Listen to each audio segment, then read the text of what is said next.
Good evening, everyone. My name is Dan, and on behalf of Book Soup, I'd like to thank everyone for joining us for our virtual event with John Densmore of The Doors and David Frick discussing The Seekers, Meetings with Remarkable Musicians and Other Artists. For regular updates on upcoming events, please feel free to subscribe to our email newsletter at booksoup.com. This evening's virtual event will end with a Q&A. To submit a question, please use the Ask a Question button at the bottom center of your screen. If you see a question on the list that you'd like for our speakers to answer, please click the like button and we will try to answer as many questions as time will allow. Also, please consider supporting Book Soup and John Densmore by purchasing a copy of today's featured book. Just click on the green purchase button directly below the viewer screen. The link will redirect you to our website where you can continue the checkout process. And I might add, for people who are purchasing the book tonight, you will receive a signed bookplate signed by John. And now a few words about our featured guests. David Frick is a music journalist who has served as a senior editor at Rolling Stone magazine, where he's written predominantly on rock music. One of the best known names in rock journalism, his career has spanned over 40 years. He also hosts the Writer's Block on Sirius XM Radio and a weekly Tom Petty Channel radio program. Tonight, he is in conversation with our special guest, John Densmore, an original and founding member of The Doors. Now, if we were in person tonight, this is where I would hold for applause. So in 1993, he was inducted into the Rock and Roll Hall of Fame, and since then, he has earned a Grammy Award for Lifetime Achievement and a star on the Hollywood Walk of Fame. In addition to his best-selling book, Writers on the Storm, his writing has also been featured in the Los Angeles Times, Rolling Stone, The Guardian, Nation, and Chicago Tribune, among many others. And without further ado, I'm going to turn the camera over to John Densmore and David Frick. Sit back, relax, and enjoy the program.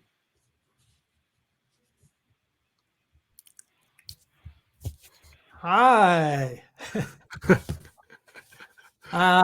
There are hundreds of people out there attending this sonic campfire, so I want to thank you for coming. In fact, wait a minute, it's time for wardrobe. Okay. No, actually, I'm not going to wear this, but this was made for me by Christ Novoselic and Darbury, his Smells Like Teen Spirit bass player. So welcome. Ron Kovic and Terry Allen are out there, wonderful writer, born on the 4th of July. So it feels cool, like family. And second, I want to thank Book Soup and Hachette Books. And third, I want to thank this guy, David Frick. He's a really great writer, and he writes about music. And this book's about music. And so David knows the challenge of trying to find the words that reflect the sound that one is hearing or a live performance that one is seeing. So I'm really pleased to have him here with us. So I'm going to just read a little paragraph that hopefully reflects what I saw in Gustavo Dudamel, the new Wonder King conductor of the LA Philharmonic. He's 30-ish, and he conducts from memory. Beethoven, Mahler, he looks at the notation and goes out with no score. It's all in here. Oh boy. And he is also very aware of salsa and Led Zeppelin and jazz. And that's partially what makes him so great, because he's open to the whole gamut of musical genres. And that's why this book is so diverse, because that's what fed me. All right, so I'm going to read this little section. Only I can't see it. Wait a minute. Yeah, okay. I got big print here. Hang on. The LA Phil's new leader began by conducting with his eyebrows and his fingertips, pianissimo, a little kitty kneading the air, then playing with a small mouse. Then the tempo increased, and he did a little sashaying from side to side, prancing as if marching in place. Then the demonic rose up for the fortissimo, and his whole body pounced on the orchestra, exacting its prey of sound. I know a couple members of the orchestra, and they say that even though he is not the composer, playing in his orchestra feels like your conductor is creating the music in the moment, almost like jazz. So David Frick and I are going to now have a verbal little riff exchange. Take it, David. Well, actually, I think what I would like to ask first is, you have written this book about musicians, writers, spiritual leaders that have given you inspiration and given you advice and adventure, encounters with these people. But how do you define a seeker? Because a musician, a lot of people are musicians, a lot of people try to write, but being a seeker, there's a sense of mission and commitment to it that it's a step above, and it's a very important distinction. Yeah, I'm going to try and evade that question. Right, he evades the first one. We're all seekers, And okay, here's a little something from the intro. The original book, Meetings with Remarkable Men, was written by Gurdjieff, an Armenian-Russian mystic in the 1800s. And he wrote about these musicians trying to play so well that they catch the ear of God. And so I got this idea, meetings with remarkable musicians, people that fed me. And so that's what this book's about, but not just them. So inspired by the Gurdjieff idea, I assembled my own group of what I would call musical masters who achieved their mystical destiny through sound. From Ravi Shankar to Patti Smith, Jim Morrison to Janis Joplin, Bob Marley to Dudamel, Lou Reed, Van Morrison, Jerry Lee Lewis, to my dear late Doors bandmate Ray Manzarek. Just as painters see the world, musicians' primary compass through life is their ears. Like my colleagues, I hear the world. The one constant thread through my life so far is that I have been constantly fed and nourished by music. But everybody can do this.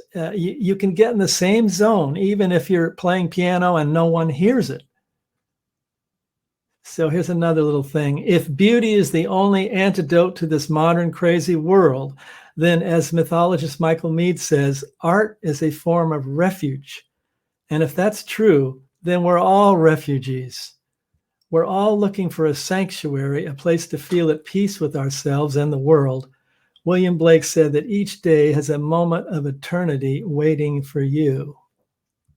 So the book is a guide to all seekers, professional musician or not. You're in the same zone, and you can open the door, pun intended, to the other world. Well, what would have been the first door that opened for you? Because you opened the book with reflections on your mother, Margaret, which I think is a really, everything begins with family. And you also mentioned your junior high school teacher, music teacher, Robert Walsh. But then the first sort of name musician you mentioned is a guy that I have heard of. I never got to meet him, Fred Katz, who was the cellist in the group led by the drummer Chico Hamilton. That's right. And it was just funny because just about 3 or 4 weeks ago here in lockdown, I was watching Jazz on a Summer's Day, the very famous documentary about the Newport Jazz Festival in 1957, I think. And some of the footage is of Chico Hamilton rehearsing in a house in Newport, Rhode Island. And you can see Fred Katz playing cello with the band. And I'm like, man, that's the dude. And then I read your chapter and I thought, you actually studied with him as, a young student. You were actually there getting instruction from somebody like that. What was he, that first door? No pun intended. one of them. My mom was the very first because she encouraged piano and drums. But Fred Katz, I saw them at the Lighthouse in Hermosa Beach, a jazz club, Chico Hamilton. And Chico was doing this thing on the bell of the cymbal. And I went, oh, man, I'm taking that. Steal from the best, you know? And I actually did a audio version of this book, and I played some music under it. And so in that chapter on Fred Katz, I play that bell beat, which I stuck in the end. So, you know, we're all on each other's shoulders. Now, what about Elvin Jones? Because he's the next one in the book. Elvin Jones, the fantastic historic drummer with John Coltrane's classic quartet. He's on A Love Supreme, so many amazing records. And you actually got to meet him when you were, I guess, maybe 17 or 18, when you snuck into Shelley's Manhole, a classic club in the LA area. And as a slight spoiler alert here, you used a fake ID from Tijuana? Yes, David. You know, those were the days you could do stuff like that. Yeah, well, the doorman knew it was fake and let me in anyway, because he could feel that I wanted to see my idols. And so the bathroom was near the dressing room. So I went to the bathroom a lot. I didn't have to go that much, but I hung around inside there because I knew on the other side of the wall was John Coltrane. And, you know, I'm going to play a little something that Elvin taught me about rhythm. These are brushes like you use on a jazz drum set, but this is a doumbek, a Mid-Eastern drum. I'm just going to play it on here. This is Elvin influence. Hang on, I'm changing the lighting. All right.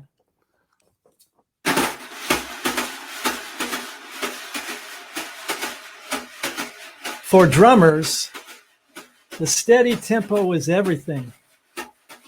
No matter what you're playing rhythmically, if the pulse isn't implied, no one is going to care or be moved. Native Americans say that the powwow drum used in their dances is a steady, singular rhythm because it's the heartbeat of Mother Earth.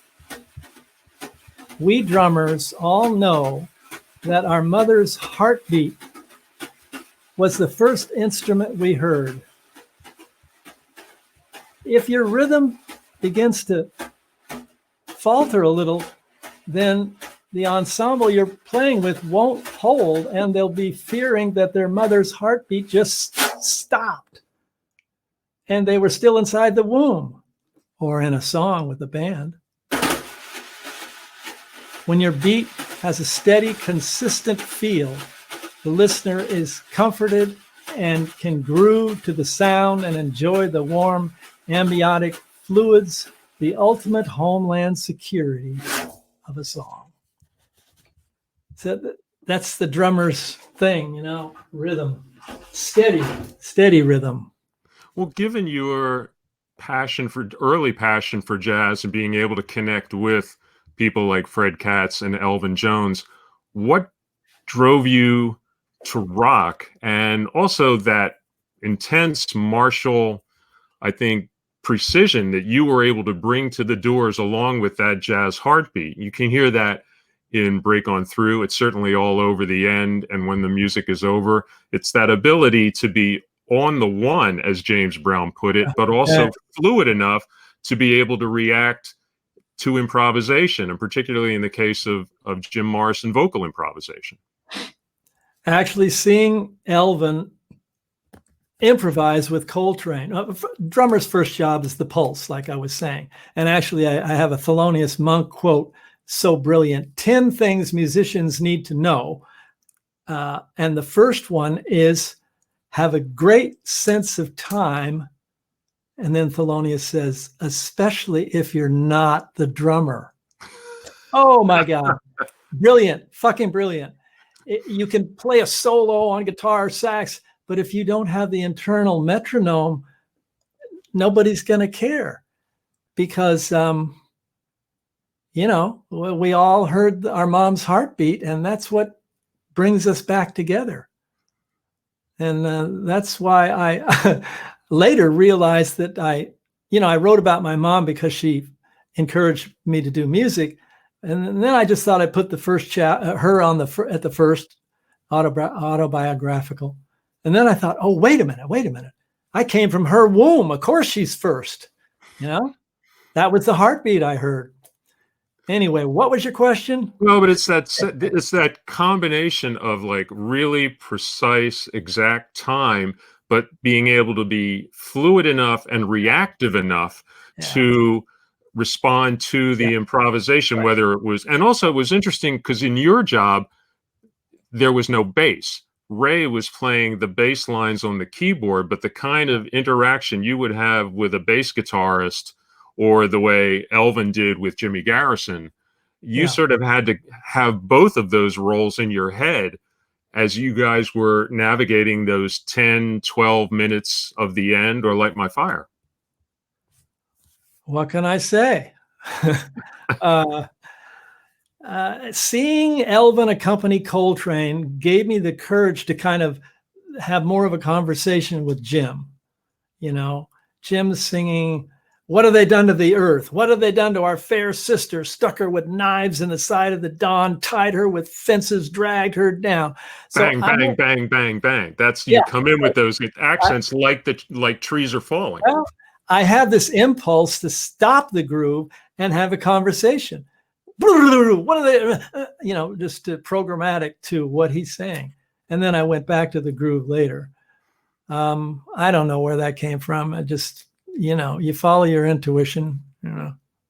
What would have been your first serious encounter with, I don't want to say a pop star, but someone in the rock and roll game? I know that the Doors played with Van Morrison at the Whiskey in 1967, and you actually discussed that in the chapter on Van. And you also tell a very classic story about joining Van on stage in 2008 at the Hollywood Bowl. And I won't spoil it for people here because it's really, really good.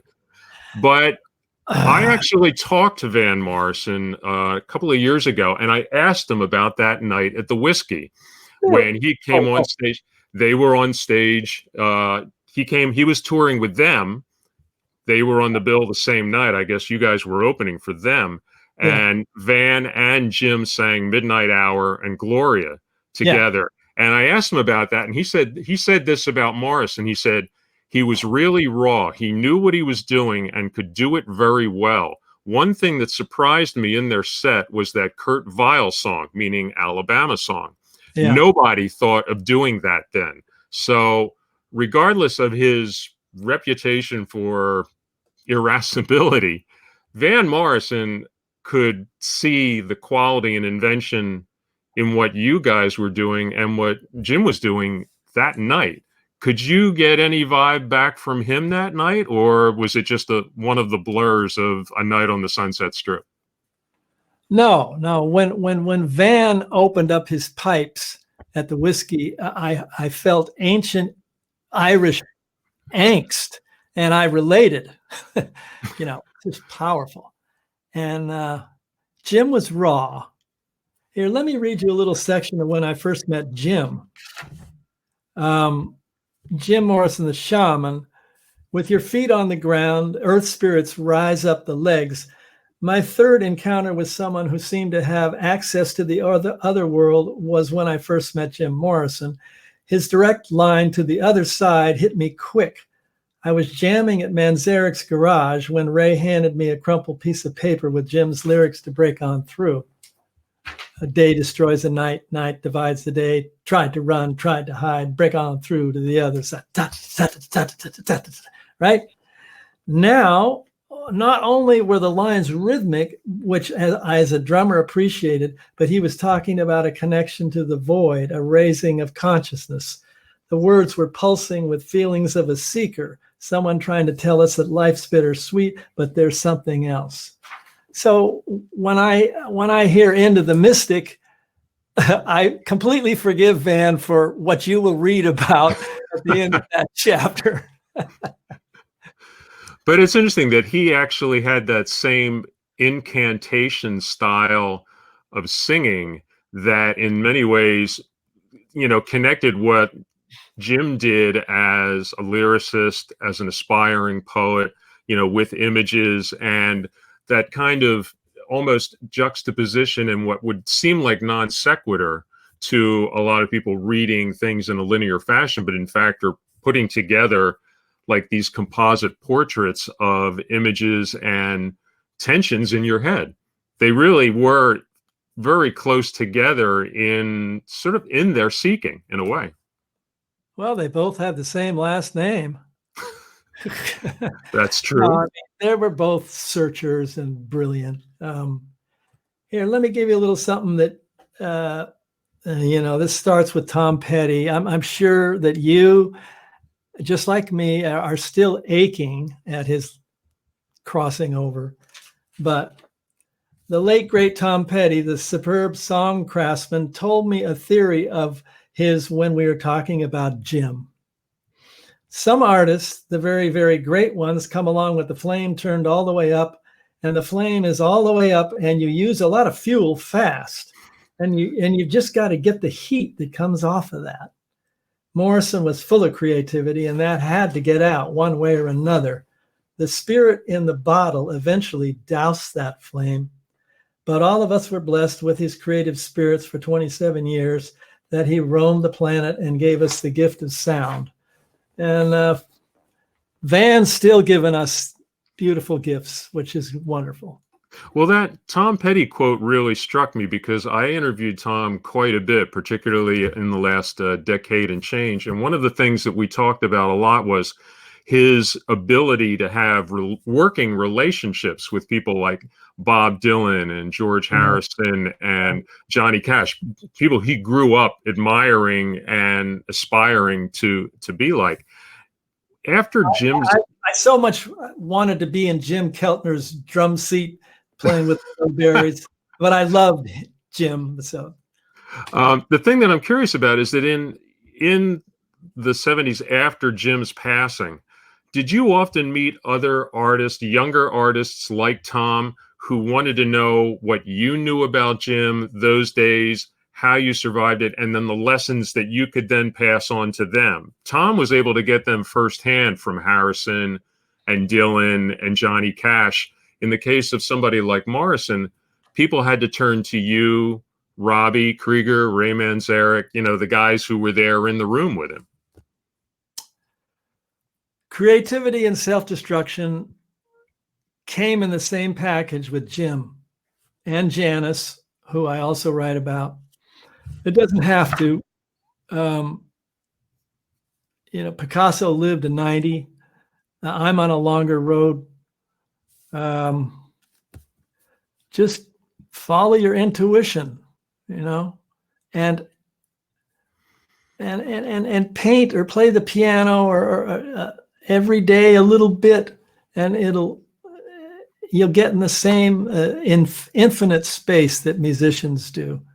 So there's 2 cents. Well, given the fascination of interests in the Doors continuing, and with you and Robbie now as surviving members, how hard was it for you to write about Ray in the book? You have a great chapter on him simply titled Improvisation. How hard was it to write after his passing in 2013? You had a complicated relationship in some of those later years, which is well documented, but you write about him in this chapter with an admiration and fondness. And actually, one of the things that struck me was that you point out that if you and he had not had the same response to Jim's early lyrics, like Break On Through or Moonlight Drive, there would not have been a Doors. Robbie didn't come until a little later. So it was really the fact that you and Ray were on the same wavelength for that writing, for that personality, that gave the Doors the setting and the starting point to become a band, and then history in the making. Yeah. Well, Ray's left hand was the bass player. So the bass players and drummers are the foundation. The let's not discount when Robbie came along. Brilliant songwriter, wrote Light My Fire, and it's been downhill ever since that song, but my connection with Ray musically was really deep, and it's deeper. I miss hitting the groove with Ray. So let me read a little Ray chapter here.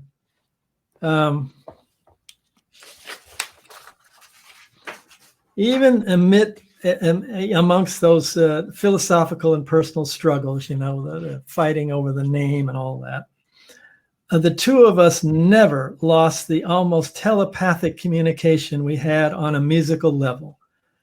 Ray understood the avant-garde. He understood the dark matter. He was comfortable as I was with venturing outside traditional rhythmic chord structures. But he also knew that eventually you had to get back or you'd leave the cosmos and your audience behind. So when to come back, it can only be answered intuitively. The astrophysicist Neil deGrasse Tyson says, the Earth doesn't just rotate around the sun. It is also affected by the gravitational pull of all the planets in our solar system. A musical ensemble is the same. The rhythmic section, me and Ray, vibrate at a low frequency, supporting the lead players. All the celestial bodies in our solar system push and pull each other to varying degrees, while the sun is the lead singer. Balance is everything. If the ice caps are melting or if the guitar player is too loud, life gets out of balance. Keanu Scotzi. That's why really accomplished musicians listen intently to their fellow players. They put aside their egos. If one of the musicians gets a little too full of himself when he's the focal point, the star, the surrounding planets have to adjust. But sometimes the star spins out of orbit and no amount of adjusting pulls him back. So, yeah, Jim Morrison. I used to say that Jim was a shooting star meant to last 27 years.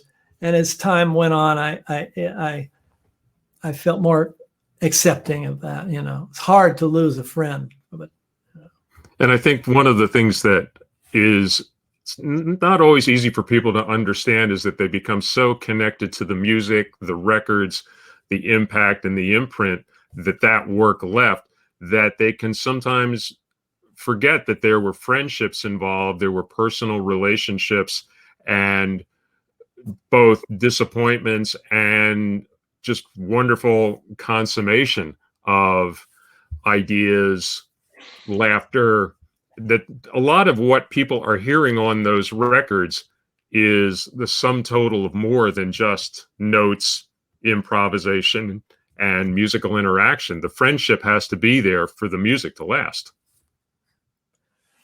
Yeah, and in it, I quote George Harrison talking about his relationship with John and how he feels really close to John, even though he's crossed over.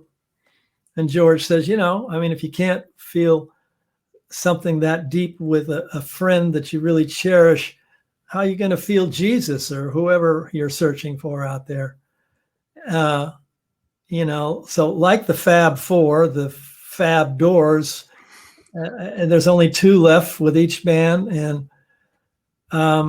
if you are one of those four, it is a private club, but it also is a club that is totally grateful to you folks out there for getting what we're up to.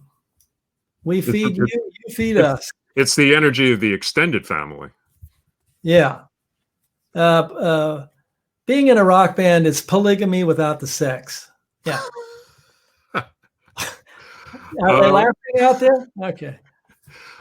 There are two drummers that you include in the Seekers. I want to ask actually about both. One of them is Emil Richards, who is really one of the most gifted percussionists who has ever walked the earth. Jazz composer, performer, session musician. This is a guy who ran the gamut from Frank Sinatra to Frank Zappa's Lumpy Gravy, and the composer Harry Partch, which to me is unbelievable. Now, one of the things that you mention in the book is that you write about watching Emil Richards at a film scoring session that was being engineered by the Doors engineer, Bruce Botnick. What kinds of lessons did you take from experiences like that and pull back into the Doors music, those records, your own conception of what rhythm and that evolving mother heartbeat should be? Like, what did you get from Emil Richards, either watching him or talking to him? Yeah. Well, back to Shelley's Manhole, and I'm 17 years old, and I'm seeing the Paul Horn Quintet, and Emil is playing vibes. I mean, they're like my idols. They're my, And then later, they were involved in the Maharishi meditation thing, as I was. And so there was a jam session, and I got to jam with them, my heroes, and show them I knew how to do their stuff. It just fed me so much. So it's just improv. Jazz is, I would say jazz musicians are spiritual by nature, a love supreme. They're searching. They're really searching. Improvisation is in the moment all the time, and that affected us. Like, for example, the solos in Light My Fire are on 2 chords, and those are the 2 chords that were used in the I don't know if it's the verse or the chorus of My Favorite Things, which Coltrane covered beautifully, this sort of corny Broadway thing, but he made it his own. And we were so inspired. We kind of took the 2 chords and changed it. It was in 4/4 instead of 3/4. But that kind of stuff, you just take from whatever seeps in. The other percussionist that you mentioned is Airto Moreira from Brazil, who was a founding member of Weather Report with Joe Zawinul and Wayne Shorter, and also a founding member of Chick Corea's Return to Forever. And you mentioned seeing Airto with his own group, with his wife, the singer Flora Purim, at the Whiskey, which would have been your old haunt from '66 on the Strip. What was it like to hear something that striking, that, I don't want to say exotic, because it was not simply exotic. It was actually very profound rhythmic and vocal expression. What was it like to hear that in a room that you actually knew so well from another time? Yeah. And actually a whole other cultural setting. These Emil Richards, Airto, a lot of you folks out there probably haven't heard of them, but they're as gifted as all these other really famous musicians. Airto, he's a magician. I mean, I saw him take a little tambourine. Where's my tambourine? And do some stuff. It sounded like an orchestra. I thought I was in the Brazilian rainforest, and he'd make these noises with his mouth. And at the end of that chapter, I tell you where to go to in YouTube to see this. And, I'm not crazy. The guy is a healer. He does a jam with a little kid who's sort of impaired, and just the 2 of them. He teaches them, and he starts playing music with them, and it's so touching. Anyways, these are, his heart is on his sleeve, and I could hear it. Well, we have a number of questions here from folks that I want to get to, but just before we get to that, I do want to ask one other thing that came to mind when I was looking initially over the list of seekers in the table of contents and then reading through. And I'm curious, who were some of the other artists, seekers, writers, spiritual people that you considered writing about or did write about that didn't make the final cut? And what is it about these 24 that make the case for you in terms of seeking, like actually staying on the path and having these kind of people actually by your side at every moment, because the music is always there? Well, I really don't have Meetings with Remarkable Musicians Part 2 coalesced in my mind, but who knows? We'll see. But I'm thinking of the last chapter, Willie Nelson. Willie's like 87 or something. I'm 76, and he's a teacher on how to do it that way, the long road. I'm going to give you a little taste of him. Speaking of calm, this book's last soundtracker has one of the calmest set of eyes on the planet. Hey, it's great to meet a musician who's older than me, was my opening line to the red-headed stranger. Yeah, not too many of us left, huh? My wife Ildiko and I had been invited to Willie's pad where we had a very mellow afternoon. Have you tried this, John? Mr. Nelson said and handed me some of Willie's reserve. I was prepared. I heard that Paul Simon and Edie Brickell had been there a few weeks earlier and left rather looped. But being loaded worked for Willie. It fit him like a glove. It's not for everyone. It wasn't for everyone, of course, as Toby Keith sang in I'll Never Smoke Weed with Willie Again. I'm a cheap high, Willie, I said, taking one hit. Ildiko could smoke me and drink me under the table. I had no problem with that. Why don't you two smoke for me? And then I went out and talked to the ocean.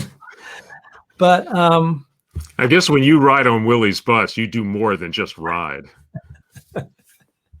Yeah. But the thing is, his phrasing on guitar, like his singing, has space in it, and that's what that makes it so powerful. Like the flashiest technique is okay here and there, but it's sort of like breathing. And you know what? I'm gonna indulge a little drumming while I read a little more, and then we'll do the questions. Okay. All right.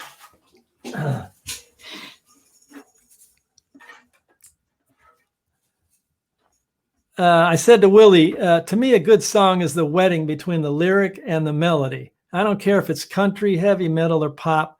The way the words fit with the melody is what makes a great song, and you're a master craftsman.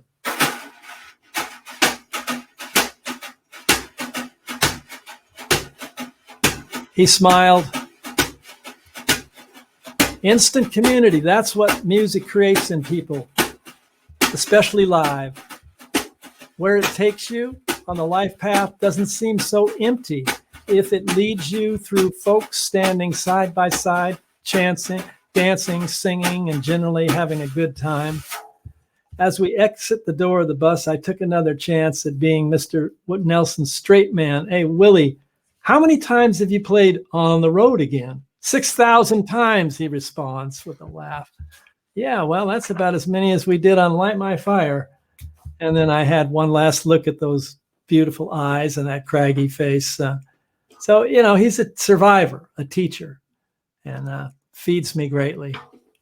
Well, we're going to get to a question here. Actually, before I get to the first question, there is a comment here from Rob, who mentions that he saw, and he pronounces it Airto. So I may have, that's my New York rock critic pronunciation. If I got it wrong, my apologies, Rob. Thanks for correcting me on that. I know how to spell it. That's the important thing for a writer. Bridget asks, what would be a valuable piece of advice you would give to your younger self? I'm assuming on this particular day or in this era. Like if you could go back to your younger self, what would you advise that John Densmore to do? Breathe. As you get older, things are, you can take it a little more a yin yang, like my tattoo. What comes around changes, like the government. No, never mind. And so stay loving and enjoy the ride somehow. Of course, we all get upset, but that's my advice. We have one here from, I hope I pronounced this correctly, Louise or Louis. Del Valle. Sorry, I did my best there. What artist would you have liked to have made music with that you didn't get the chance to? Bob Dylan. Did you try?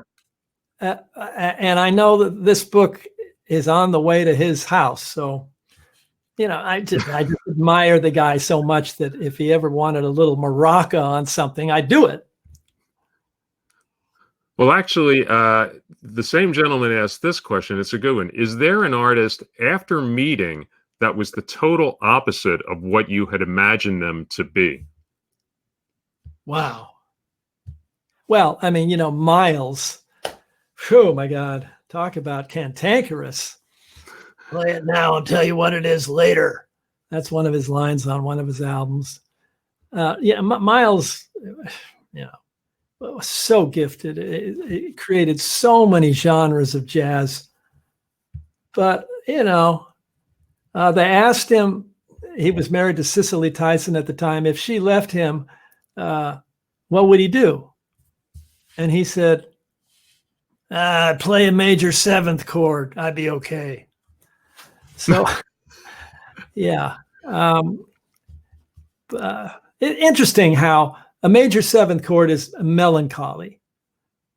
And, this book is about sound, and, a major chord is sort of positive. A minor feels negative. Diminished is a little disturbed. Not a major seventh, but a regular seventh is anticipation. You just feel anticipation because somehow our psyches want it to resolve to the major chord. Isn't that wild? That sound can make our bodies feel goosebumps or sweat or laugh or whatever it is. So I don't know. That's why I'm writing about music. It's so direct. You don't look at a painting. It goes in right here. Well, there's one here from Jason Conrad, and the opening line is what caught me. He mentions that the Soft Parade album is so underrated, and I actually feel that it is certainly one of the misunderstood records in your canon with Jim, Ray, and Robbie. And Jason mentions that he loves that Curtis Amy, the saxophonist, is on that album, and he's just fantastic on Touch Me.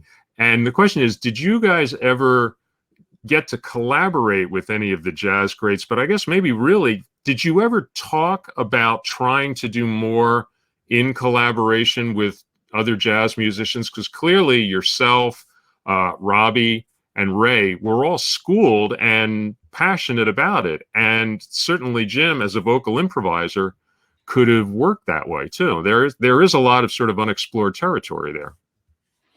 We were fed by the jazz musicians. We didn't think we were quite as proficient technically, which we weren't. But then we wanted to find our own road, which was influenced by jazz. Playing with them, I have to say that I played with the LA Philharmonic, and Herbie Hancock was in the audience, and he came backstage and said, "Wow, great to hear you play live." And I was like, "Me? Okay, fabulous, So what can I say? A lot of mentors out there. Yes. This one's from Blanca Granados. And she asks, in this evolving age of technology and digital music, what future do you see for physical collections and the preservation of rock and music's history? And certainly in the case of your work, what do you wonder about what the state of that preservation would be and how that influence can continue?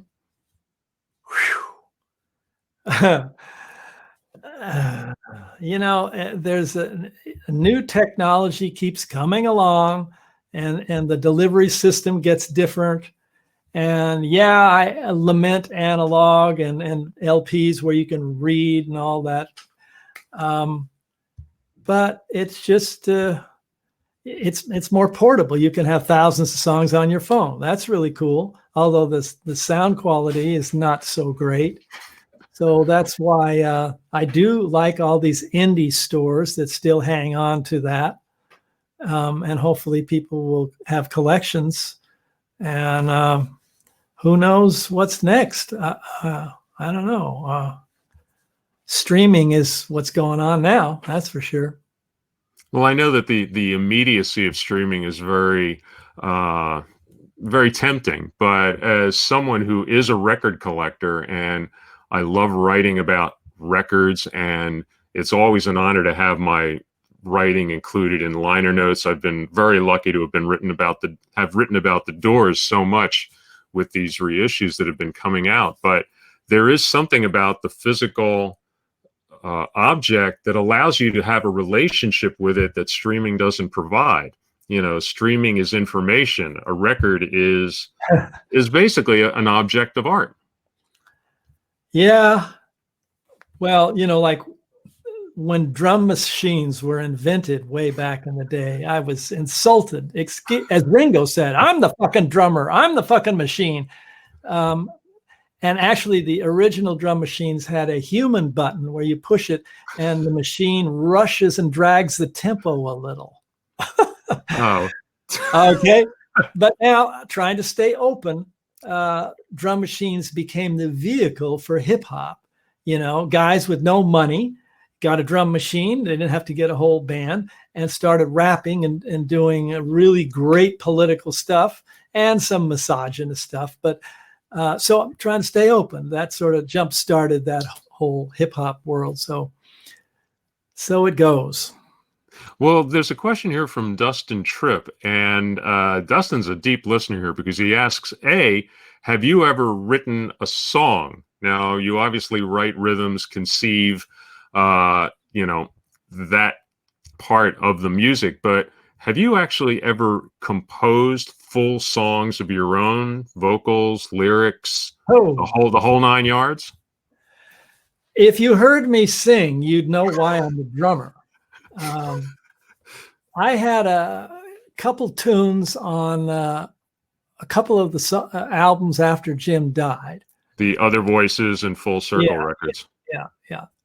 And, the thing is that Jim, he couldn't play a chord on any instrument.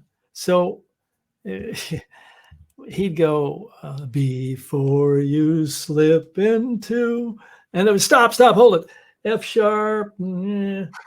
So we kind of, eked it all out together, and it kind of felt like we were writing it all together, although he was the primary lyricist. And then Robbie brought in more complete songs. Because you were actually, in a sense, transcribing the inspiration from his head into, notes and, beats that everyone could collectively follow.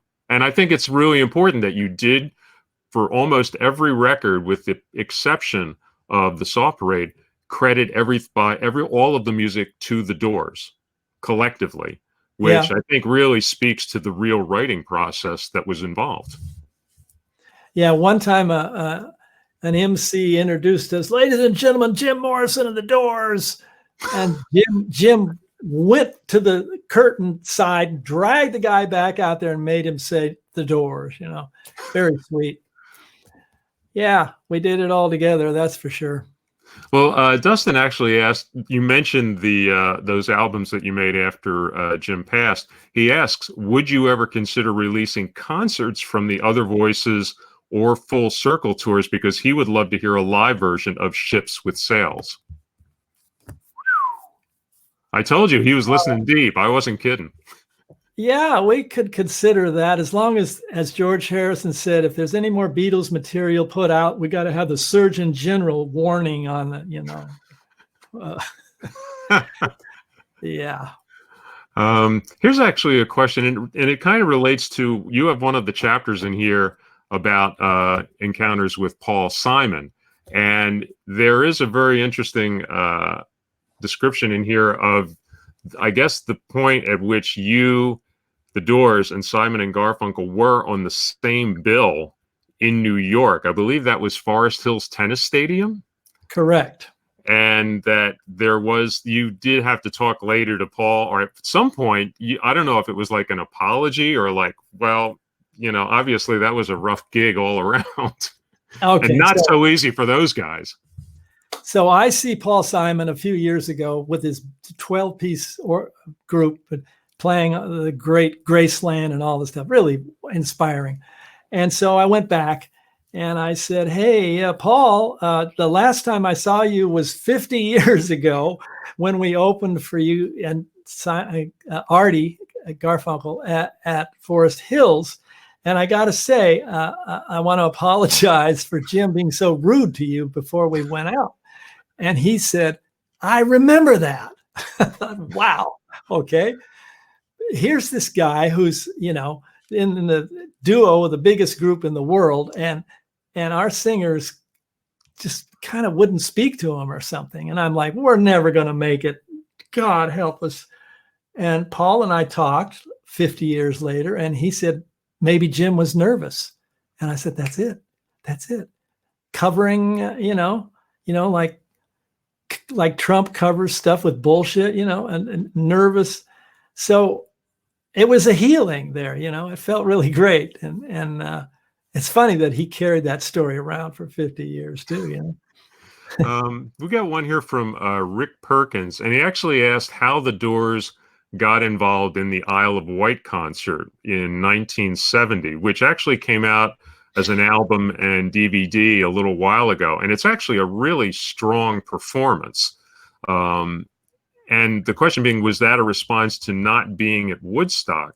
And I guess really Woodstock occurred at a point when you guys really weren't sure you could tour because of the situation that evolved after Miami, which was March of '69. We'd played an outdoor venue and the acoustics are more difficult. It was one of the first, I don't know where, and Jim didn't want to play Woodstock. Were you offered a gig? Yeah. I went to Woodstock though. I was on the side of the stage seeing Joe Cocker and going, wow, so. But did you stand there and wonder, this could have actually, we could have pulled something out of the fire given the state that we're in right now? If you had been there? I thought we were playing clubs just before Woodstock. I thought Miami was later. Oh, well. Well, Miami was March of '69, and you did the 2 shows in Mexico City in June, or I think it was June of '69. Oh, you're right. The Isle of Wight was in between the trial. Jim was on trial. That's why we played strong at the Isle of Wight, but he was kind of subdued because it was, stressful. We flew over there for the weekend, and of course it turned out to be like the last pop festival, sort of. I mean, like Altamont or whatever, chaos and the end of the dream or what? Not the end. I hate that. The seeds of civil rights, feminism, peace movement were planted in the 60s. They're big seeds. They take hundreds of years for full fruition. So there.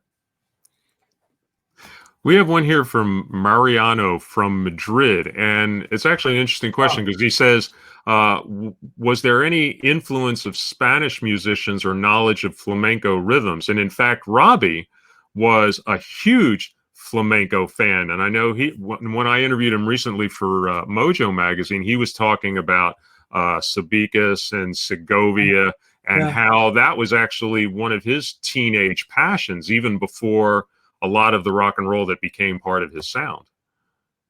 Yeah. And he used to, he grew his fingernails real long and would play the flamenco stuff. And we were just enamored with the way it looked like a crab crawling across those 5 strings. And then that's what the judge in Miami said that Jim was, never mind. Jim was on his knees looking at the string player, not never mind. Here's one from Tiffany Fitzpatrick Gutierrez, and she wonders, are you working on any collaborations now with newer artists? And if so, who? And I guess when will you hear them? No. Have you got some things in mind that you would like to do? You're sitting there in front of that kit. Obviously, percussion is in the house and ready to go. Yeah. I've gotten off playing drums and reading poetry, which I'm going to do right at the end of this thing here. And it feeds me as much as Madison Square Garden. I was doing this in little clubs. So I'm up to that, but I'm mainly into words. I'm looking for music in between sentences. Well, actually, this ties into something that Kara Johnson asked, and she says, as a painter, I am inspired by your music. Are there visual artists you pull inspiration from? Wow. Not specifically. I mean, I can think of the Impressionists, and then I think of Debussy and Ravel. That's all I can think of right now. Well, when you actually play, or when you were in the middle of a gig with the band, wherever it might be, the Whiskey, the Hollywood Bowl, the Fillmore East, did you have pictures in your head of what was happening? Like the way sometimes people can almost see something in the back of their head. It's like another movie that's rolling as the music is just rising and taking other people places. No, that's what I say in this book about how musicians hear the world, painters see it. So sound vibration is the main thing for us. In the beginning was the word, right? And that's a sound, a vibration, so that's what I think is really important. And it can be healing. Yes. Well, I can certainly speak to that, because this is the reason why I wanted to be close to music. I got to do writing. I got to do radio. The music, it gave me a place to be. And the first Doors record, I bought it in 1967. I've still got it. And I also have my mono original Strange Days. And those records still take me to a certain place where I can actually picture what I wanted and what I was going to hope to achieve. And you were part of the thing that gave me something to work for. And in this pandemic, we're all sort of in these bunkers. Oh my God, music, feeds you, and you can go off into that zone and get some relief. Well, actually, one of the things that I do in lieu of going to concerts, which I would do 4 or 5 nights a week in a normal society, is I actually listen to live albums. I don't really watch streams as much, because I feel the disconnect, not having the audience in a lot of places, people playing in their, bedrooms or in, setups. And I understand that, but there's something about just hearing the applause on that record at the Isle of Wight that takes me there immediately. Oh, nice. Yeah, around that sonic campfire. Yes. Well, I'm glad we can at least do it virtually here, because The Seekers, Meetings with Remarkable Musicians is a wonderful book. Book Soup is a fantastic store. Whenever I'm in LA, I go and I spend a lot of lunch money there. So I'm glad to be able to do that for those folks. And I think it's actually about time for you, John, to give a little performance here for folks. Yeah. So I'm going to close it out with an excerpt from American Prayer, his prayer for America. And we could use it, Yeah.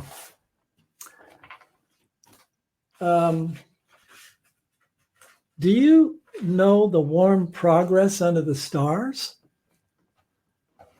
Do you know we exist? Have you forgotten the keys to the kingdom? Have you been born yet? And are you alive?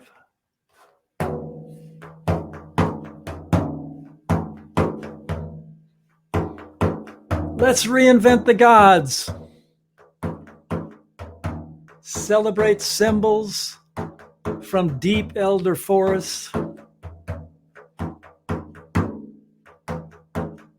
Have we forgotten the lessons of the ancient war?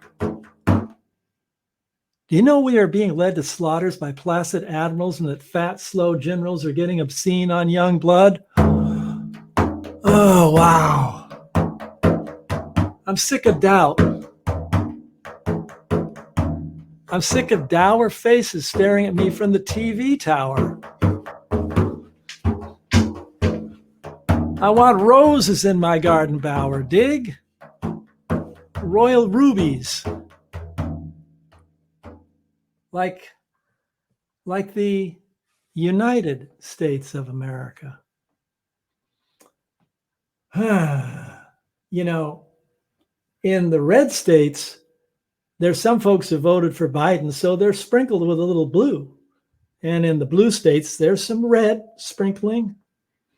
So it's not that polarized. Got to reach across the aisle somehow. I know. Men and women have different genitalia, but we all have the same heart. So, as the great Leonard Cohen said, democracy is coming to the USA. Not quite here. We're working on it. You know. It's always a work in progress. Back to Jim.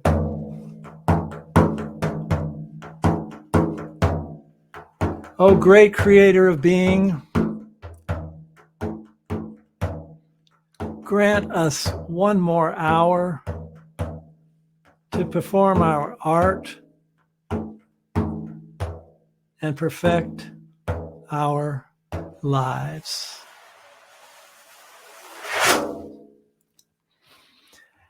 Thank you, virtual crew out there. And thank you, John Densmore, live as the signs behind him say at the intersection of Morrison Street and Densmore Avenue. Right. The book is The Seekers, Meetings with Remarkable Musicians. Purchase The Seekers as a little button under our windows. And John, thank you very much. This was a gas. All right. Thank you both. Thank you, John, for your time and your generosity. David, thank you for being our guide tonight. This was awesome. Well, everybody was cool. The questions were great, and John, he brought the heart and soul. Absolutely. Thank you, everybody. Just a reminder that when we end the broadcast, it's going to save and it will stay in the archive. So if you missed the beginning of the program, you could watch it from the beginning immediately after it ends. Please tell a friend, and also don't forget you could purchase the book from Book Soup, and you'll get a book plate signed by John. John, thank you so much. David, thank you so much. You both have a great night. Thank you. Best to all. Peace. Bye-bye.